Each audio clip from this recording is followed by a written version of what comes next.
નમસ્કાર મિત્રો, આજે સીધું ને સટમાં આપણી સાથે મુંબઈથી બુલિયન માર્કેટના જાણકાર એવા વરિષ્ઠ પત્રકાર ઇબ્રાહિમ પટેલ જોડાય છે. ઇબ્રાહિમભાઈ, આપનું સીધું ને સટમાં સ્વાગત છે. આજે ઇબ્રાહિમભાઈ ઘણા વખતે આપણી સાથે જોડાયા છે. ઈરાન પરના આક્રમણ પછી વૈશ્વિક સ્તરે બુલિયન માર્કેટની અને ખાસ કરીને સોના ચાંદીની પરિસ્થિતિ, એના ભાવ એ ઉપર નીચે થયા કરે છે, એ સ્થિર નથી થઈ રહ્યા. અને એના વિશે અગાઉ પણ ઇબ્રાહિમભાઈએ આપણી સાથે ના એપિસોડમાં વાત કરી જ હતી. આજે ઇબ્રાહિમભાઈ કંઈક નોખી વાત લઈને આવ્યા છે, અને એ વાત એ છે કે ચાંદીના ભાવ ઉપર તો જાય છે, પણ ચાંદી ખરીદનારાઓને માટે ચેતવણી રૂપ એક વાત એમણે આજે કરવાની છે, અને એની વિગતે એ વાત કરવાના છે કે ચાંદીમાં ભેળસેળનું પ્રમાણ વધી રહ્યું છે, અને આ છે ને રિફાઇનરી લેવલ ઉપર એ વધી રહ્યું છે, ને કેમ વધી રહ્યું છે એનું વિશ્લેષણ ઇબ્રાહિમભાઈ આપણી સાથે કરશે, ને આપણા દર્શકોને એના વિશે સાવધ રહેવા માટે શું કરવું એની વાત પણ માંડીને કરવાના છે. ઇબ્રાહિમભાઈ, ફરીને આપનું સીધું ને સટમાં સ્વાગત. અને આપ જરા વિગતે વાત મૂકો કે ચાંદીમાં ભેળસેળ નું પ્રમાણ કેમ વધવા માંડ્યું છે. ઇબ્રાહિમ, નમસ્તે દોસ્તો, દર્શકો નમસ્તે. Thank you. હવે તમે કહ્યું કે ભાઈ ચાંદીમાં ભેળસેળ રિફાઇનરી સ્તરે થાય છે. એવું નથી. એના જે આર્ટિકલો બને, એના દાગીના બને, ત્યાં પણ મોટા પાયે ભેળસેળ થતી હોય છે. લોકો સોનું નથી ખરીદી શકતા, એટલે ઘણા બધા ગ્રામ્ય લોકો હવે ચાંદીના ઘરેણા બનાવતા થયા છે. પણ એ ઘરેણા ઉપર તમે જોશો તો સ્ટર્લિંગ ચાંદી એવો માર્કો મારેલો હશે, અને એના અંદર ટચ નહીં લખ્યા હોય, 99.9 ટચ કે 80.80 ટચ, આવા કોઈ ટચ નથી લખેલા હોતા. એટલે મીન્સ કે એના ઉપર શુદ્ધતાનું કોઈ પ્રમાણ નથી હોતું. જે કંઈ વેચાય છે અત્યારે એ કિલો અને વજનના અંદર વેચાય છે. જેમ સોનું પણ વજનમાં જ વેચાય છે, અને વજનના આધારે પછી પૈસા ગણવામાં આવે છે. તો ચાંદીમાં પણ એ જ પ્રમાણે છે. હવે આ ચાંદીના અંદર ભેળસેળ વધવાનું કારણ એ છે કે ભારતના અંદર ભ્રષ્ટાચારનું પ્રમાણ દરેક જગ્યાએ ખૂબ વધી ગયું છે, અને ભારતના નાગરિકોનો કોઈ ધણી ધોરી નથી. ભારતનો નાગરિક આ બધું સહન કરે છે, પણ ભારતના નાગરિકને ક્યાંથી એનું ખિસ્સું કાપી નાખવામાં આવે છે એનો બહુ બધો ખ્યાલ નથી રહેતો, અથવા નથી રાખવામાં આવતો. અને જ્વેલરો અને ડીલરોના વિશ્વાસના ઉપર આ બધા જ વેપારો થતા હોય છે. પણ આ વેપારના અંદર ચાંદી, આજે આપણે ચાંદીને જ ફોકસ કરશું, સોનાને ફોકસ નહીં કરીએ. ચાંદી ઉપર ચાંદી જ્યારે ખરીદે છે ત્યારે તેને કોઈ ભરોસો દેવામાં નથી આવતો. હવે અત્યારે મેં તમને કહ્યું કે સ્ટર્લિંગ માર્કો મારીને આવે, તો એનો સ્ટર્લિંગ માર્કો જે છે એ સ્ટાન્ડર્ડ જ્વેલરી અને વાસણ અને એ બધાના માટેનો હોય છે, અને એના અંદર સિલ્વરની બધી વસ્તુઓ હોય, કટલરી હોય બધી મોસ્ટલી. તો એનું સ્ટાન્ડર્ડ જે છે એ બેઝ મિનિમમ 80%નું છે. કારણ શું કે ભેળસેળ કર્યા વગર દાગીના બને નહીં કે વાસણો બને નહીં, એ વાસ્તવિકતા છે. પણ એ પ્રમાણ અત્યારે વધીને લગભગ 60-40 પ્રમાણ થઈ ગયું છે. હવે આ થવાનું કારણ એ છે, એટલે 60% તમને ચાંદી મળે એમાંથી, અને 40% ભેળસેળ મળે તમને. હવે આ થવાનું કારણ એ છે કે ભાવ ખૂબ વધી ગયા છે. ભારતના અંદર ઇમ્પોર્ટ ડ્યુટી નખાઈ, અને પછીથી આયાતના નિયંત્રણો નખાયા. તો ઇન્ટરનેશનલ ભાવ કરતા ભારતના અંદર 10-15% પ્રીમિયમથી ચાંદી વેચાય છે. ઇન્ટરનેશનલ માર્કેટનો જે ભાવ હોય એની પડતર અહીંયા ઇન્ડિયામાં કાઢો તો એ પડતર જે આવવી જોઈએ એ 10-15% વધારે હોય છે. વધારે એટલા માટે છે કે ભારતના અંદર ચાંદીની અછત ઊભી થઈ છે, અથવા તો અછત ઊભી થવાની છે. તો અછતનું પ્રીમિયમ અત્યારથી જ લાગી ગયું છે. હવે આપણે આ ટેકનિકલ બાબતમાં નહીં પડીએ, પણ આપણે આ અશુદ્ધ અને શુદ્ધ ચાંદીના અંદર સમસ્યાઓ શું છે એના વિશે આપણે વિચાર કરીએ. કે સૌથી પહેલા તો તમે જ્યારે ચાંદી પરચેસ કરો છો તો હવે તમારે એ ધ્યાન રાખવાનું છે કે એના અંદર કેરેટેજ કેટલા છે. ચાંદીના કેરેટ કેટલા છે. જેમ સોનામાં તમે જુઓ છો કેરેટ ઓછા હોય છે, એમ ચાંદીમાં પણ તમારે જોવું જોઈએ. અને જોતી વખતે જો તમારું બિલ બનતું હોય તો બિલના અંદર તમારે લખાવવું જોઈએ કે કેરેટ એટલા. મોસ્ટલી આ કેરેટ કોઈ લખતું નથી. હવે માની લો કે તમે એક ઇન્વેસ્ટર છો અને લગડી પરચેસ કરો છો, કિલો બાર પરચેસ કરો છો, તો એક કિલો બારના અંદર પણ અત્યારે 35 થી 40% ભેળસેળ આવે છે. હવે અત્યારે ભાવ છે કિલોનો લગભગ 2,60,000 થી 2,65,000 રૂપિયાનો. હવે એના સામે જો 30 થી 40% ભેળસેળ તમારા હાથમાં આવી જાય તો તમારો વાસ્તવિક ભાવ 1,90,000 પ્લસ માઇનસ ક્યાંક હોવો જોઈએ. એનો અર્થ એ થયો કે 1,90,000 રૂપિયાની વસ્તુ તમે લઈ આવો છો, પણ એના ભાવ આપો છો 2,60,65,000 રૂપિયા આપો છો. પણ હિતેશભાઈ, આ તો નરી છેતરપિંડી ના થઈ. આ નરી છેતરપિંડી જ છે, આ ભ્રષ્ટાચાર જ છે, ચોખ્ખો ભ્રષ્ટાચાર છે. રોકી કઈ રીતે શકાય? હા, હવે એના વિશે આપણે વાત કરીએ. હું જરાક આનું વિવરણ કરી લઉં એટલે વાચકને અને દર્શકને બરાબર સમજાય કે પોતે શું કરી રહ્યું છે. ઘરના અંદર આજે ઘણા બધા લોકો ચાંદી લઈને બેઠા છે, તો એ બધાને પણ મારે કેવું પડશે કે એનું શું કઈ રીતે કરવાનું, શું કરવાનું છે એ હું તમને કહીશ. હું ભૂલી જાઉં તો તમે મને યાદ દેવડાવો એ કરવાનું. હવે આ 30 થી 40% જે નફો ખવાઈ જાય છે તમારો, એનો અર્થ એ થયો કે તમે ચાંદીમાં ઇન્વેસ્ટમેન્ટ કરો છો. એના માટે થઈને સૌથી પહેલા તમારે બુલિયન ડીલર અને જ્વેલર, સોના ચાંદીના જ્વેલર અને ડીલર, આ બંને જુદી વસ્તુ છે, હું સમજાવું તમને. એ બંને માટે સૌથી પહેલા તમારે 30 થી 40% સુધીના ભાવ વધે ત્યાં સુધી એને કમાવા દેવું પડે. અને એ કમાઈ લીધા પછીથી ભાવના અંદર આટલો વધારો થાય, જે કઈ વધારો થાય એ વધારા માટે તેમને તમારે રાહ જોવી પડે. હવે અત્યારે 1,90,000 ની વસ્તુ તમારા ઘરે આવી છે અને ભાવ છે 2,65,000 રૂપિયા, પણ તમે જયારે વેચવા જશો ત્યારે તમને ફરીથી 1,90,000 જ મળશે. આજે પણ તમે પ્રયાસ કરી જોજો કે તમે જે જ્વેલરી લાવ્યા છો, જે બાર લાવ્યા છો, એ બાર ના અંદર ઉપર સિક્કો માર્યો છે 999, પણ વાસ્તવના અંદર એ 99 છે કે નહીં એ કોઈ તપાસતું નથી. હવે આપણી રિફાઇનરીઓ કિલો બાર પ્રોપર બનાવી શકતી નથી. એનું કારણ છે કે આપણી રિફાઇનરીઓનો સ્ટાન્ડર્ડ જે છે એ ઇન્ટરનેશનલ સ્ટાન્ડર્ડ નથી. આપણી રિફાઇનરીઓના અંદર ઇન્ટરનેશનલ માર્કેટમાંથી દોરે એટલે ચાંદીના ભૂકો ઇન્ટરનેશનલ માર્કેટમાંથી ઇન્ડિયા ઇમ્પોર્ટ થાય અને એમાંથી એના સિક્કા બને, અરે એના લગડી બને, 1 કિલો બાર બને, બરાબર છે. પણ વાસ્તવમાં ઇમ્પોર્ટ જે થાય છે, વાસ્તવિક ચાંદી જે 999 બાર એ 30 કિલોની પેટી હોય છે. આપણે એને પેટી કહીએ છીએ, અહીંયા બજારમાં પણ એને પેટી કહેવાય. હવે તમારે એક વસ્તુ સમજવાની છે કે બુલિયન ડીલર અને જ્વેલરમાં ફરક શું છે. ઝવેરી બજારના અંદર તમે જાઓ ત્યારે બંને પ્રકારના ટ્રેડરો તમારી બજારમાં ઉપલબ્ધ હોય છે. એક બુલિયન ડીલર હોય છે જે માત્ર ને માત્ર સોના ચાંદીના સિક્કા અને સોના ચાંદીના લગડી અને બાર વેચતા હોય છે. એ ઘરેણા નથી વેચતા. જ્યારે જ્વેલરો જે છે એ ઘરેણા વેચતા હોય છે. તો બુલિયન ડીલર અને બુલિયન જ્વેલર, આ બેના અંદર આટલો તફાવત છે.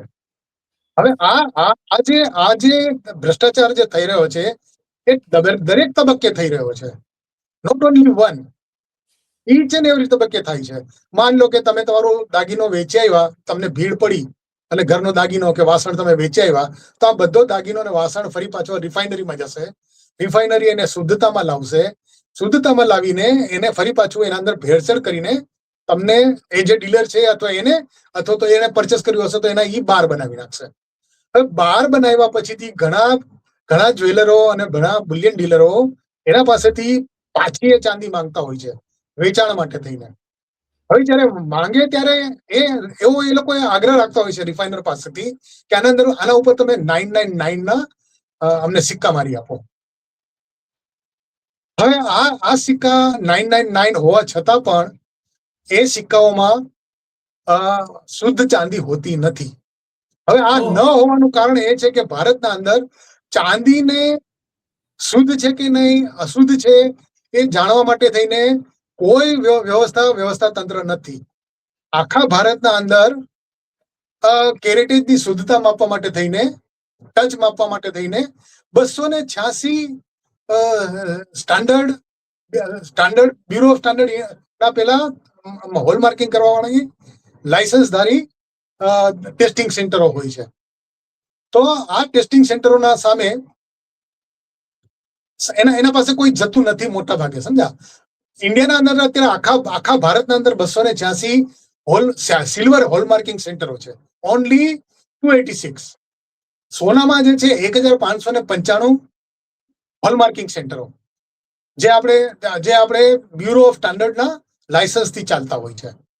હવે અહીંયા પણ ભ્રષ્ટાચાર થતો હોય છે, આપણે એની વાત કરી છે અગાઉ, તો અત્યારે આપણે એને ફરીથી નથી કરતા. બ્યુરો ઓફ ઇન્ડિયન સ્ટાન્ડર્ડના હોલમાર્કિંગ સેન્ટરો ઉપર પણ આ બધું વસ્તુ થતું હોય છે. પણ ગ્રાહકો પોતાના શુદ્ધતાનો આગ્રહ નથી રાખતા, અથવા તો પોતાના જ્વેલરનો વિશ્વાસ વર્ષોથી રાખ્યો છે. તો જેમ ફેમિલી ડોક્ટરો હોય છે એમ ફેમિલી જ્વેલરો પણ રાખી લીધા છે. તો ફેમિલી જ્વેલરો જ્યારે તમારો વિશ્વાસ ન રાખતા હોય, જેમ ડોક્ટરો અત્યારે રાખતા નથી, ભ્રષ્ટાચાર કરે છે, તમને જરૂર ન હોય તો પણ તમને ટેસ્ટિંગના જુદા જુદા પેલા લખી આપે છે, તો લેબોરેટરી સાથે એનું કનેક્શન હોય. એ જ રીતે આ લોકોનું પણ કનેક્શન હોય બધા સાથેનું. એ હોલમાર્કિંગ સેન્ટર પર પણ હોય, એ જ્વેલરી બનાવતા કારીગરો સાથે પણ હોય, અને રિફાઇનરીઓ પણ સાથે હોય. તો જેમણે અત્યાર સુધી ચાંદી પરચેસ કરી છે, આવી ચાંદી ઇન્વેસ્ટમેન્ટ ભાવ મોટા પાયે વધી ગયા છે. ઘણા બધા લોકોએ 60,000 રૂપિયાના ભાવ હતા જયારે કિલોના ચાંદીના, ત્યારથી રોકાણ શરૂ કર્યું છે. આવા રોકાણકારોએ એ સમયે કિલો બાર અથવા તો પ્લસ માઇનસના જે વજનના જે ગોટી રાખી છે, જે બાર રાખ્યા છે ઘરના અંદર, એ બાર જ્યાંથી લીધા છે એ દુકાને જઈને જો તમે બિલ લીધું હોય તો એના અંદર કહો એને કે આના અંદર તું મને એના ટચ લખી આપ. એ ટચ લખવા તૈયાર નહીં થાય તો તમે એને કહેજો કે મારે હવે આ વેચી નાખવી છે. બરાબર છે? જેના પાસેથી લીધી છે એના પાસે જશો તો કદાચ લમણાજી કરીને તમને થોડો પ્રોપર ભાવ આપશે, પણ પૂરો ભાવ તો નહીં જ આપે.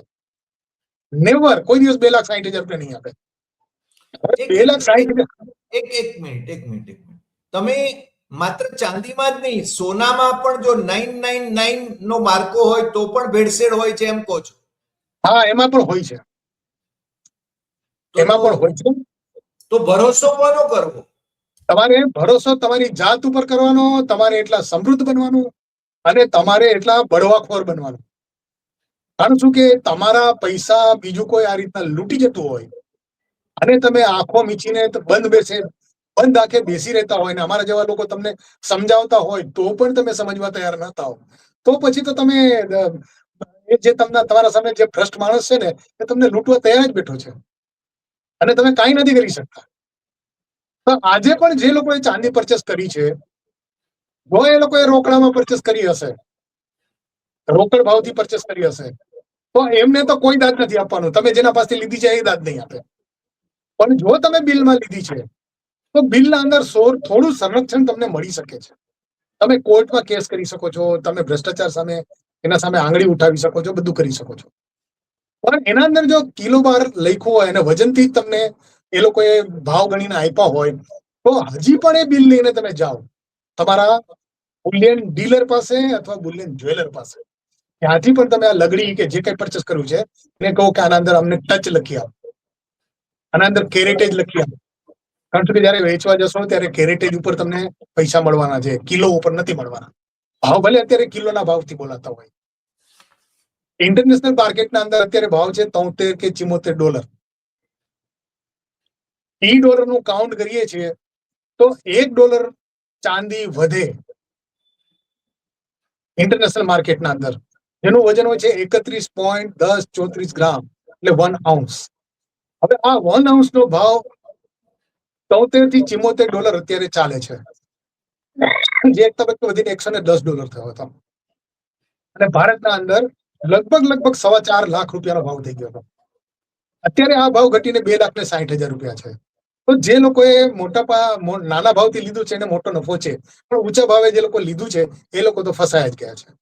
તો એ લોકોને બહાર નીકળવા માટે થઈને અત્યારે પણ હજી રસ્તો છે કે તમને પૂરેપૂરા ભાવ પાછા આવે તમારા. હવે 1 ounce ચાંદીનો ભાવ ઇન્ટરનેશનલ માર્કેટના અંદર હોય તો તમારે કાચી ગણતરી કરીને, સાવ કાચી ગણતરી કરીને 1 કિલોએ 3,500 રૂપિયા ચડાવવાના. $1 વધે તો 3,500 રૂપિયા ચડાવવાના, $1 ઘટે તો 3,500 રૂપિયા માઇનસ કરવાના. હવે આ ગણતરી 1 વર્ષ પહેલા 2,500 રૂપિયાની હતી. એ ગણતરી હવે વધીને 3,500 કેમ થઈ ગઈ? તમને આવો ક્વેશ્ચન થવો જોઈએ, જે મોટાભાગના લોકો નથી કરતા. તો હું એ તમને સમજાવું છું કે આ કેમ બને છે. ભારતીય રૂપિયો અમેરિકન ડોલર સામે એકાદ વર્ષ પહેલા લગભગ 80 રૂપિયાની નીચે ક્યાંક હતો. તે આજે 15 રૂપિયા વધીને 95 રૂપિયા થઈ ગયો છે $1. ભારતમાં ચાંદી ઉત્પાદિત થતી નથી, એટલે આપણે આયાતકાર છીએ. તો આયાતકાર તરીકે 15% તમારા 15% તો તમારા 15-20% તો કરન્સી મૂલ્યના કારણે ભાવ વધી ગયા છે. એટલે 2,500 ના 3,500 રૂપિયા ઇમ્પોર્ટ કોસ્ટ વધી જાય છે તમારી. આ તમારે કાચી ગણતરી કરવાની છે, એક્ઝેક્ટ ગણતરી નથી. આની અલ્ગોરિધમિક ગણતરી બહુ અઘરી હોય છે, અને એ 30 કિલોની પેટી આવતી હોય છે ઇમ્પોર્ટ થાય ને એની. હવે એવી પેટીઓ ઇમ્પોર્ટ થવાની બંધ થઈ ગઈ છે. સરકારે એના પર પ્રતિબંધ મૂકી દીધો છે. એટલે હવે તમે માત્ર ને માત્ર દોરે અથવા તો જે વપરાશકારક ઉદ્યોગો છે એના માટે થઈને સરકારની પરમિશનથી તમે આયાત કરી શકો છો, એ સિવાય આયાત થઈ શકતી નથી. હવે આ આયાત ન થવાને કારણે બજારના અંદર એક તો 10 થી 15% પ્રીમિયમ વધી ગયું, અને ભાવ ઊંચા થઈ ગયા. અછતને કારણે ઊંચા થઈ ગયા એટલે લોકો વેચાણ માટે નીકળ્યા. અત્યારે મુંબઈના બજારના અંદર રોજે રોજ 1,000 થી 1,500 કિલો ચાંદી વેચાવા આવે છે, પણ સામે વેચાય છે માત્ર 10 થી 12%, 10 થી 15%. હવે આ 10 થી 15% જ વેચાય છે એટલે સોદા સાવ અટકી પડ્યા છે. મુંબઈના બજારના અંદર B2B અને B2C સોદા થાય. B2B એટલે બિઝનેસ ટુ બિઝનેસ, અને B2C એટલે બિઝનેસ ટુ કન્ઝ્યુમર. હવે B2 કન્ઝ્યુમર થોડા સોદા છે, બરાબર. B2B સોદા લગભગ નથી. મેં ગઈકાલે, તમે મને જયારે ફોન કર્યો કે ઇબ્રાહિમભાઈ આપણે ફરીથી એક ઇન્ટરવ્યુ કરવો છે, તો મેં ગઈકાલે જયપુરના એક બુલિયન ડીલરને પૂછ્યું કે તમારે ત્યાં ચાંદીની આવક કેટલી છે અને સોદા કેવા છે. તો એણે મને એમ કહ્યું કે અમે સોદા બિલકુલ બંધ કરી દીધા છે. બંધ કરી દીધા છે એટલા માટે કે અહીંયા બિલકુલ લેવાલી નથી. હવે અમારે જો ચાંદી વેચવી હોય તો અમારે અમદાવાદ જવું પડે, જયપુરથી અમદાવાદ જવું પડે. તો એનો ખર્ચો આ તે બધું અમને લાગે, પણ એ અમે કસ્ટમર પાસેથી લેવા જઈએ છીએ તો કસ્ટમર આપે એમ નથી અમને.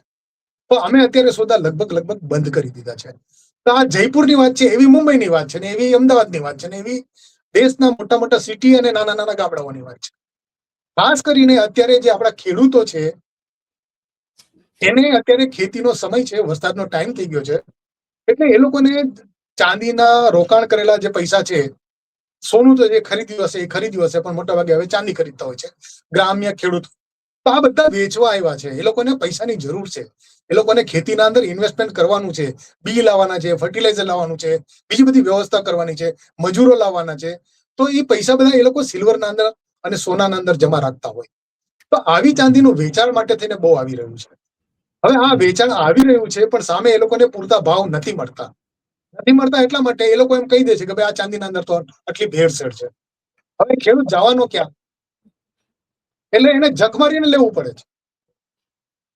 હવે જે એને માનો કે ખરીદ્યું છે 2,50,000 હવે આવે છે 1,90,000 રૂપિયા, પણ એને ગરજ છે એટલે 1,00,000 રૂપિયા 1,90,000 લઈ લેશે હાથમાં. અને જો એને પેલા બુલિયન ડીલર કે જ્વેલર સાથે જૂના સંબંધો હશે તો 5-10,000 રૂપિયા વધારે આપશે. પણ વાસ્તવિકતા એ છે કે તમે જયારે લેવા જાઓ છો ત્યારે જ તમે કપાઈને આવો છો. એટલે જેમણે ઊંચા ભાવથી કે નીચા ભાવથી ચાંદીમાં રોકાણ કર્યું છે, એમણે પોતાના ઘરની ચાંદીને ખોલીને પાછી જોવાની છે. એના અંદર 999 નો માર્કો છે, તો એ માર્કો સાચો છે કે ખોટો છે એ જોવા માટે થઈને તમારે હોલમાર્કિંગ સેન્ટર પર જવું પડશે. અને જો તમે ન જઈ શકો તો તમે તમારા બુલિયન જ્વેલર તમારા બુલિયન ડીલર અથવા તો બુલિયન જ્વેલર પાસે જઈને તમારે એની પાકી શુદ્ધતાનો માપ કરાવવાનો છે, જેથી તમને ખબર પડે કે તમારા ઘરમાં રાખેલી ચાંદીના ભાવ કેટલા આવશે. આજે માની લો કે કોઈ 10 કિલો ચાંદી રાખી છે, તો એ પોતાની ગણતરી 26 લાખ રૂપિયા કરતો હોય, પણ વાસ્તવમાં એને 19 લાખ રૂપિયા જ આવવાના છે. 10 કિલોના ગણીએ તો આપણે 19 લાખ રૂપિયા દેવાના છે. તો વચ્ચેનો જે ગેપ છે એ લાવશે ક્યાંથી? જ એ માણસ એમ સમજીને બેઠો હોય કે મારે વળતા કોઈને દેવા લેવાના છે કે સોદો કરવાનો છે, સામે મકાનનો છે કે જમીનનો છે કે બીજું કોઈ કે લગ્નમાં આમાં તેમાં કાંઈમાં વાપરવા છે. તો એ પૈસાની ગણતરી શું રહી? પોતાના ઘરમાં પૈડા ખતમ થઈ ગયા. જેમ બેંકના અંદર તમે પૈસા રાખો છો, બેંકના અંદર ફિક્સ ડિપોઝિટમાં રાખો છો, અને જયારે ફિક્સ ડિપોઝિટ 2 વર્ષે 2.5 વર્ષે 3 વર્ષે અત્યારે નાના પીરિયડ માટે થઈને ફિક્સ ડિપોઝિટ આપણે રાખતા હોઈએ છીએ. તો એ ફિક્સ ડિપોઝિટ પાકીને જયારે આવે ત્યારે 8% 7%ના વ્યાજથી આપણા પાસે આવતી હોય. હવે 8% 7%ના વ્યાજથી જયારે આવતી હોય તો 1 લાખ રૂપિયા રોયકા હોય તો સામે તમને 2 વર્ષે 2.5 વર્ષે લગભગ 1,25,000 થી 1,50,000 રૂપિયા મળતા હોય. પણ એ 1,25,000 કે 1,50,000 2 વર્ષ પછી મળે તમને, ત્યારે તમે એ 1,25,000 થી જે ખરીદી કરી શકો છો એ ખરીદી આજના ભાવે 90,000 કરતા નીચે હશે. બરોબર છે, બરોબર છે. સમજાય છે તમને? તો આ ફુગાવો જે છે એનું ઇન્સ્યોરન્સ ભારત સરકાર કે કોઈ આપતું નથી. તો આનું ઇન્સ્યોરન્સ કરવાની જવાબદારી આપણી પોતાની બની જાય છે. આપણી બચતને સાવધાનીપૂર્વક સાચવવાની જવાબદારી આપણી બની જાય છે. આવા સંજોગોના અંદર હું મારા વાચકોને, મારા વ્યુઅરોને હું કહેવા માંગુ છું કે તમે તમારા ઘરના અંદર જો ફિઝિકલ ચાંદી રાખી હોય તો એની ગણતરી ફરીથી કરીને નફો નુકસાન ગાંઠે બાંધવો છે તો ગાંઠે બાંધી લ્યો, અને ETF અથવા તો મ્યુચ્યુઅલ ફંડના અંદર જતા રહો, જ્યાં તમારે ફિઝિકલ ચાંદી લેવાની નથી. ફિઝિકલ ચાંદી એટલે રોકડ ચાંદી, લટ્ટા ગટ્ટા અને તમારે વાસણ કુસણ આવું બધું હોય છે તે. તો મારા વાચકોને વિનંતી છે કે તમે પ્લીઝ સાવધાન રહો અને આ બધું ધ્યાન રાખો. જી હરિભાઈ. પણ ઇબ્રાહીમભાઈ, આ તો મને લાગે છે કે બહુ મોટી છેતરપિંડી ચાલી રહી છે. આખા દેશમાં આ પરિસ્થિતિ નિર્માણ થઈ છે અને આના માટેના બીજા કોઈ રસ્તા પણ નથી, તમે જેમ કહ્યું એ પ્રમાણે. હવે આના માટે આપણે જવાબદાર ગણવી જોઈએ, સરકારને ગણવી જોઈએ. સરકારે ઇમ્પોર્ટ ડ્યુટી નાખી, બરાબર છે, તો ઇમ્પોર્ટના અંદર ઘટી ઇમ્પોર્ટ, પછી રિસ્ટ્રિક્શન નાખ્યા કે તમે જે આડેધડ તે ઇમ્પોર્ટ કરતા હતા એ તમે નહીં કરી શકો. હવે વપરાશકારને જ એ લોકો ઇમ્પોર્ટ કરવા દે છે અને રિફાઇનરીઓને કરવા દે છે.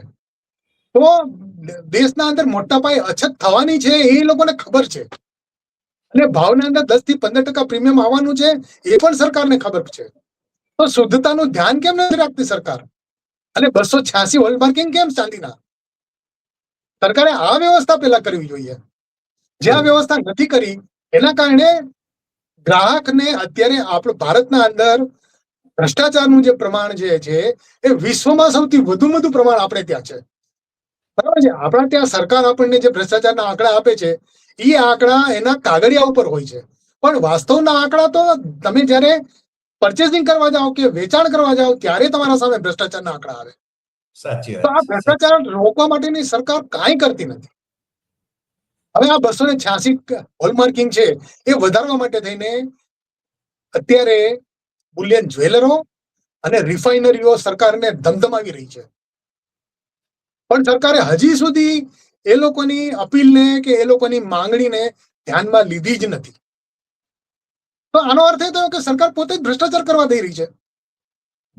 સરકારને છીંડા પૂરવા જોઈએ, એ નથી પૂરતી સરકાર. રાઈટ. હવે સોનાના અંદર 1,595, આ એક્ઝેક્ટ આંકડો કહું છું તમને, 1,595 હોલમાર્કિંગ સેન્ટરો આખા ઇન્ડિયામાં છે. હવે કયો ગ્રાહક કે કયો નાનો ગામડાનો માણસ હોલમાર્કિંગ સેન્ટર ઉપર જશે? કારણ કે હોલમાર્કિંગ સેન્ટર ઉપર જશો તો હોલમાર્કિંગના ચેક કરવાના પૈસા તમારે દેવાના છે, એની ફી લાગે છે.